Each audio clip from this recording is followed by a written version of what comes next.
इन बातों के बाद यीशु गलील की झील अर्थात तिबिरियास की झील के पार गया।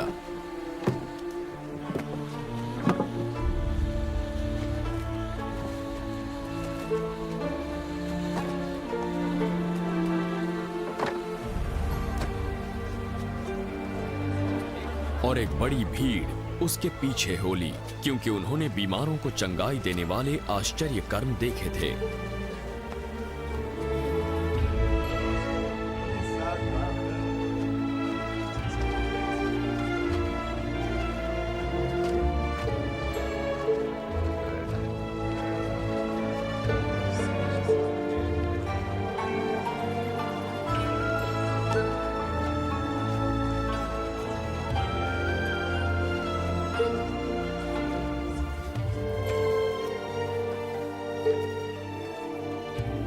यीशु एक पहाड़ पर चढ़ा और अपने चेलों के साथ बैठ गया।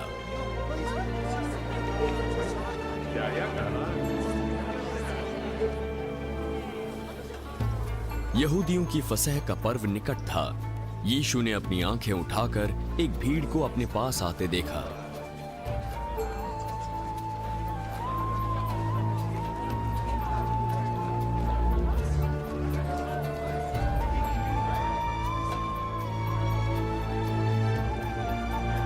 हम इनके भोजन के लिए कहां से रोटी मोल लाए?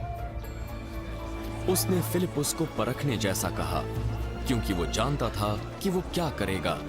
सबको थोड़ी थोड़ी रोटी खिलाने को चांदी के 200 सिक्के, चांदी के 200 सिक्के भी कम पड़ जाएंगे। उसके चेलों में से शमौन पतरस के भाई अंद्रियास ने उससे कहा, यहाँ एक लड़का है जिसके पास जौ की 5 रोटी और 2 मछलियां हैं, पर निश्चित रूप से इतने लोगों के लिए काफी नहीं है।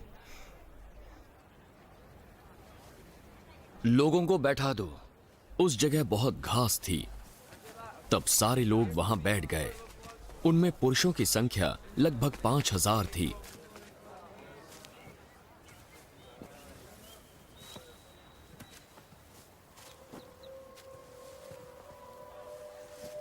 यीशु ने रोटियां ली, परमेश्वर को धन्यवाद किया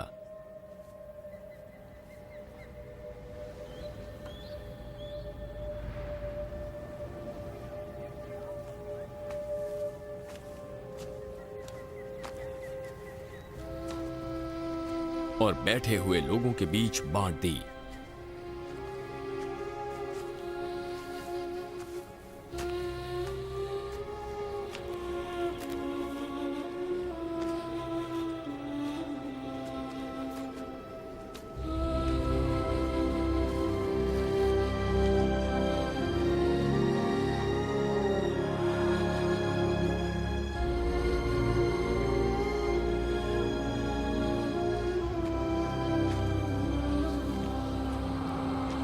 और वैसे ही मछलियों में से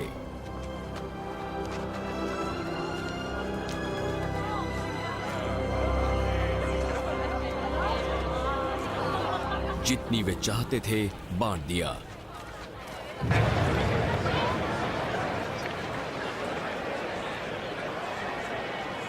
जब वे खाकर तृप्त हो गए तो उसने अपने चेलों से कहा, बचे हुए टुकड़े बटोर ले,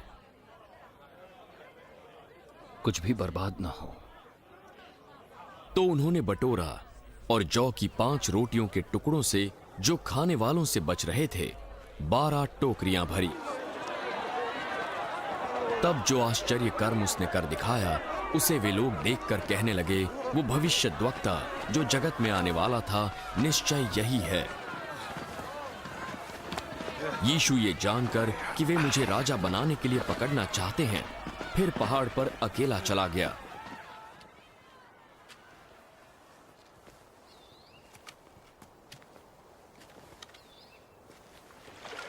जब संध्या हुई तो उसके चेले झील के किनारे गए और नाव पर चढ़कर झील के पार कफरनहूम को जाने लगे। उस समय अंधेरा हो गया था और यीशु अभी तक उनके पास नहीं आया था। आंधी के कारण झील में लहरें उठने लगी।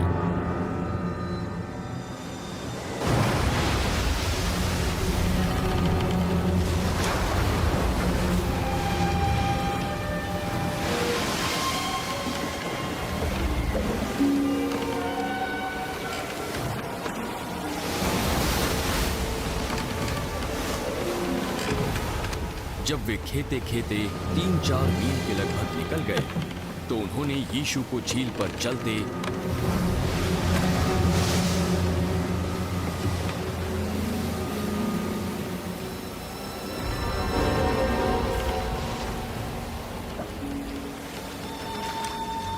और नाव के पास आते देखा और डर गए।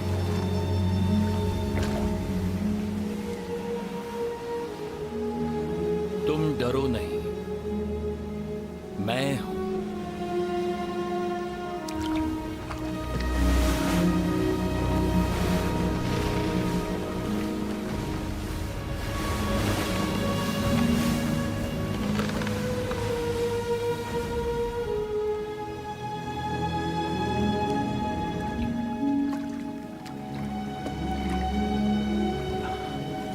फिर वे उसे नाव पर चढ़ा लेने के लिए तैयार हुए।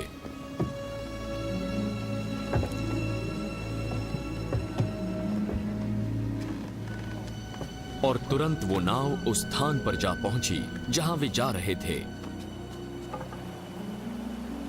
दूसरे दिन उस भीड़ ने जो झील के पार खड़ी थी ये देखा कि यहां एक को छोड़कर कोई और नाव न थी और यीशु अपने चेलों के साथ उस नाव पर नहीं चढ़ा था परंतु केवल उसके चेले ही गए थे। तब अन्य नावें तिबिरियस से उस जगह के निकट आई जहां उन्होंने प्रभु के धन्यवाद करने के बाद रोटी खाई थी। इसलिए जब भीड़ ने देखा कि यहाँ न यीशु है और न उसके चेले तो वे भी नावों पर चढ़कर यीशु को ढूंढते हुए कफरनहूम पहुंचे।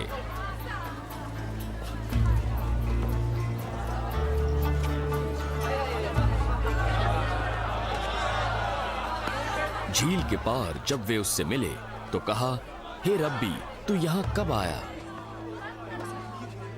मैं तुमसे सच सच कहता हूं, तुम मुझे इसलिए नहीं ढूंढते हो कि तुमने आश्चर्य कर्म देखे, परंतु इसलिए कि तुम रोटियां खाकर तृप्त हुए। नाशवान भोजन के लिए परिश्रम न करो, परंतु उस भोजन के लिए जो अनंत जीवन तक ठहरता है, जिसे मनुष्य का पुत्र तुम्हें देगा, क्योंकि पिता अर्थात परमेश्वर ने उसी पर छाप लगाई है। हमें क्या करना होगा ताकि हम वो करें जो परमेश्वर चाहता है हम करें? परमेश्वर का कार्य यह है कि तुम उस पर जिसे उसने भेजा है विश्वास करो। फिर तू कौन सा चिन्ह दिखाता है जिसे देखकर हम तेरा विश्वास करें? तू क्या करने वाला है? यीशु हमें बताइए, आप क्या करेंगे? हमारे बाप दादों ने जंगल में मन्ना खाया, जैसा लिखा है। उसने उन्हें खाने के लिए स्वर्ग से रोटी दी। मैं तुमसे सच सच कहता हूं कि मूसा ने तुम्हें वो रोटी स्वर्ग से न दी, परंतु मेरा पिता तुम्हें सच्ची रोटी स्वर्ग से देता है, क्योंकि परमेश्वर की रोटी वही है जो स्वर्ग से उतरकर जगत को जीवन देती है। हे प्रभु, जीवन की रोटी मैं हूं। जो मेरे पास आता है वो कभी भूखा ना होगा, और जो मुझ पर विश्वास करता है वो कभी प्यासा ना होगा। परंतु मैंने तुमसे कहा था कि तुमने मुझे देख लिया पर विश्वास नहीं करते। जिस किसी को पिता मुझे देता है वो मेरे पास आएंगे, और जो कोई मेरे पास आएगा उसे मैं कभी ना निकालूंगा, क्योंकि मैं अपनी इच्छा नहीं बल्कि अपने भेजने वाले की इच्छा पूरी करने स्वर्ग से उतरा हूं। और मेरे भेजने वाले की इच्छा यह है कि जो कुछ उसने मुझे दिया है उसमें से मैं कुछ ना खोऊं, पर अंतिम दिन उन्हें फिर जिला उठाऊं, क्योंकि मेरे पिता की इच्छा यह है कि जो कोई पुत्र को देखे और उस पर विश्वास करे वो अनंत जीवन पाए, और मैं उसे अंतिम दिन फिर जिला उठाऊंगा। इसलिए यहूदी उस पर कुड़कुड़ाने लगे, क्योंकि उसने कहा था, जो रोटी स्वर्ग से उतरी वो मैं हूं। ये तो यीशु है, यूसुफ का बेटा, है कि नहीं? हम इसके माता पिता को जानते हैं, तो वो कैसे कह सकता है कि मैं स्वर्ग से उतरा हूं?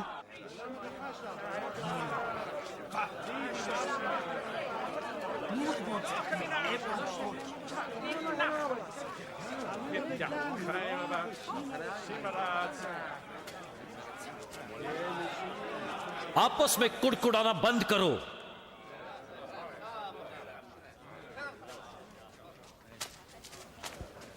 कोई मेरे पास नहीं आ सकता जब तक पिता जिसने मुझे भेजा है उसे खींच न ले। और मैं उसे अंतिम दिन फिर जिला उठाऊंगा।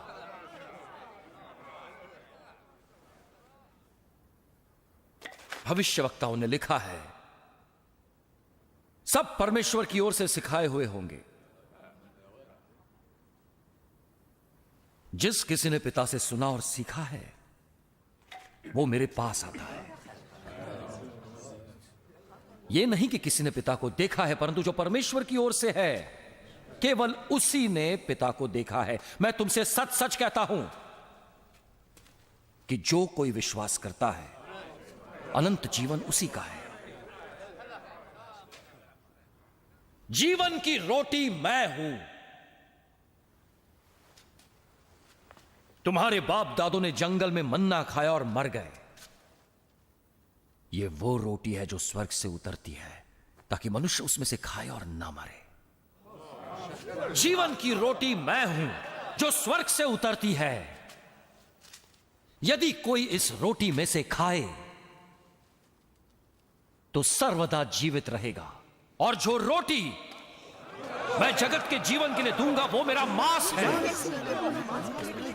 ये व्यक्ति कैसे हमें अपना मांस खाने को दे सकता है?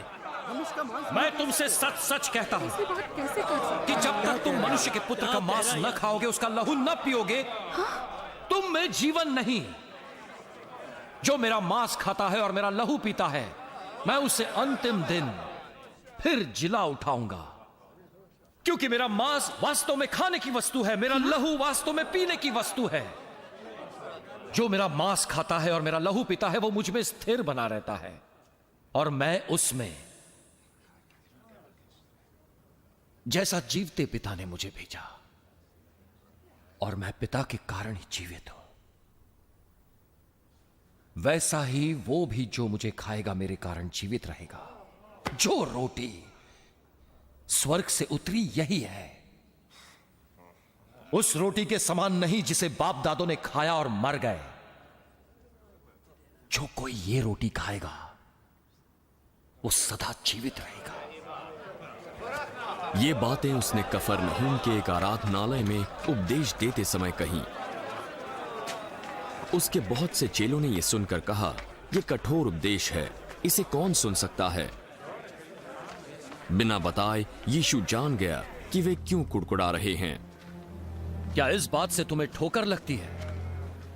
यदि तुम मनुष्य के पुत्र को जहां वो पहले था वहां ऊपर जाते देखोगे तो क्या होगा? परमेश्वर का आत्मा जीवनदायक है, मनुष्य का बल किसी काम का नहीं है। मेरी बातें परमेश्वर की जीवनदायक आत्मा को लाती है।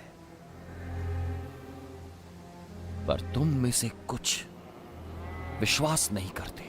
क्योंकि यीशु पहले से ही जानता था कि जो विश्वास नहीं करते वे कौन हैं और कौन मुझे पकड़वाएगा। इसीलिए मैंने तुमसे कहा था कि जब तक किसी को पिता की ओर से यह वरदान न दिया जाए तब तक वो मेरे पास नहीं आ सकता। इस पर उसके चेलों में से बहुत से उल्टे फिर गए और उसके बाद उसके साथ ना चले।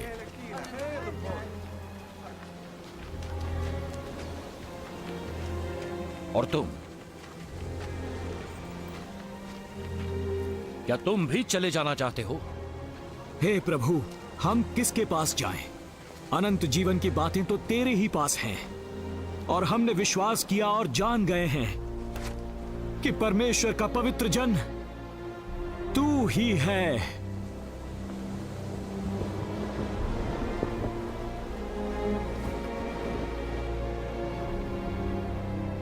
क्या मैंने तुम 12 को नहीं चुना तो भी तुम में से एक शैतान है। ये उसने शमौन इस्करियोती के पुत्र यहूदा के विषय में कहा था, क्योंकि यहूदा 12 में से एक होकर भी उसे पकड़वाने को